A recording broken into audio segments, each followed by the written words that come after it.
എന്തിട്ട് പരിപാടി മക്കളെ. അങ്ങനെ ഇന്നലെ അസീകാട്ടിലത്തെ ഗംഗാരതിക്ക് കഴിഞ്ഞ് വരുന്നേരത്തൊരു മലയാളി ചേട്ടനെ പരിചയപ്പെട്ട ആൾ പറഞ്ഞു ഇവിടെ റൂം സെറ്റാക്കി തരാൻ പറഞ്ഞു ഇങ്ങോട്ട് പോകുന്നു പറഞ്ഞു. അങ്ങനെ ഞാൻ പറഞ്ഞു ഇന്ന് റൂമുണ്ട് നാളെ വരാമെന്ന് പറഞ്ഞു. അങ്ങനെ ആളുടെ റൂമിലേക്ക് വ്യത്യാസം കാലത്ത് എത്തിയപ്പോൾ തൊട്ടടുത്തൊരു കാട്ടുണ്ട്. അങ്ങനെ ഞാൻ കുറച്ചൊരു വൈബ് പിടിക്കാൻ വേണ്ടിയിട്ട് അവിടെ പോയിരുന്നു. അങ്ങനെ അവിടെ പോയിരുന്നിട്ട് ഏറ്റവും അവസാനം അവിടെ ഒരു 3 അണ്ണന്മാരുണ്ട്, സ്വാമിമാരാണ്. പിന്നെ വേറൊരു മലയാളി ചേട്ടനും ഉണ്ട്.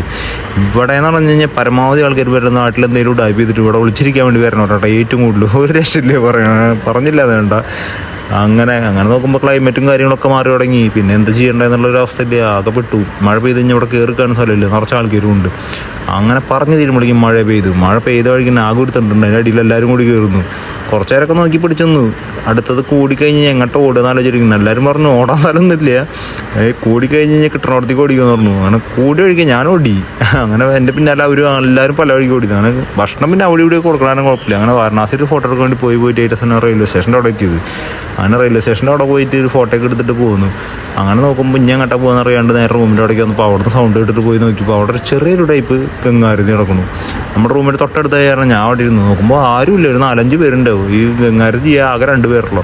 അങ്ങനെ അവിടുന്ന് കുറച്ച് കഴിയുമ്പോൾ വീണ്ടും നമ്മൾ അണ്ണന്മാരുടെ അടുത്ത് പോയി അവരാണെന്ന് ഞാൻ അവിടെ ഭക്ഷണം കഴിക്കാൻ പോകുന്നത്. അങ്ങനെ പറഞ്ഞു നീ ഭക്ഷണം കഴിച്ചിട്ടില്ലല്ലോ, വായോ നമുക്ക് സെറ്റാക്കാന്ന് പറഞ്ഞിട്ട് നേരെ വിട്ടു. അങ്ങനെയാണ് ഞാൻ അറിയണത് ഇവിടെ ഭക്ഷണമൊക്കെ ഇങ്ങനെ കറക്റ്റ് ടൈമിൽ പോയി കഴിഞ്ഞാൽ 3 നേരം ഭക്ഷണം കിട്ടുന്നുള്ളത്. അങ്ങനെ പിന്നെ ഒന്നും നോക്കിയില്ല, അവരപ്പം നേരെ പിടിച്ചു. അവരുള്ള കാരണം വെച്ച് കഴിഞ്ഞാൽ അങ്ങനത്തെ കാര്യങ്ങളൊക്കെ അറിയാം. ഭക്ഷണം എവിടെ കിട്ടും, വേറെ ആർക്കുള്ള കാര്യങ്ങൾ സെറ്റ് അവരും പോയി കഴിഞ്ഞാൽ അങ്ങനെ നേരെ പോയി പിടിച്ച് ഗംഭീരമായിരിക്കും. ഇവരാണെന്ന് വെച്ച് കഴിഞ്ഞാൽ വരി നിൽക്കണ്ട, ഒരു സമയമാണല്ലോ. ഇവർക്ക് നേരെ ഫ്രണ്ടിൽ പോയിട്ട് നിൽക്കുക. മഴ ചേർന്നുകൊണ്ട് ഞാനെന്ന് വരി നിന്നിട്ട് മഴ പെയ്യും എന്ന് വിചാരിച്ചിരിക്കണം. അങ്ങനെ ഇങ്ങനെയൊക്കെ കിട്ടി, മഴ പെയ്യും ചെയ്തില്ല. അങ്ങനെ നോക്കുമ്പോൾ നല്ല വെജ് ബിരിയാണിയൊക്കെ അങ്ങനെ എന്തോരോന്നുള്ള ഞാൻ കേരളത്തിൽ നിന്നൊക്കെ പറഞ്ഞപ്പോൾ എനിക്ക് കൊന്നിട്ടൊന്നു തീരണ്ടേ. അങ്ങനെ നേരെ റൂമിലേക്ക് എത്തിയപ്പോഴാന്ന് വെച്ച് കഴിഞ്ഞാൽ ഇൻസ്റ്റയിൽ പരിചയപ്പെട്ടിട്ടുണ്ടാണെന്താന്ന് പറഞ്ഞിട്ട് 2 ആൾ വിളിച്ചിട്ട് എന്നെ വന്നിട്ട് കണ്ടു കൊടുക്കണം. അങ്ങനെ നോക്കുമ്പോൾ ഫുള്ള് ഫുഡൊക്കെ ഞാൻ പറഞ്ഞു ഭക്ഷണം കഴിച്ചു ഇല്ല പ്രോ എന്നൊക്കെ പറഞ്ഞിട്ട് എന്തായാലും കാണാം നമ്മൾ വാരണാസിയിൽ വന്നിട്ട് ഫസ്റ്റ് മീറ്റ് ചെയ്തല്ലേ എന്നൊക്കെ പറഞ്ഞിട്ട് ഫുഡ്. അങ്ങനെ പിന്നെ ഒന്നും നോക്കിയില്ല, എന്നെ കൊണ്ട് പറ്റാവുന്നത്ര ഞാൻ കഴിച്ചിട്ട് ഞാൻ ഒഴിവാക്കി.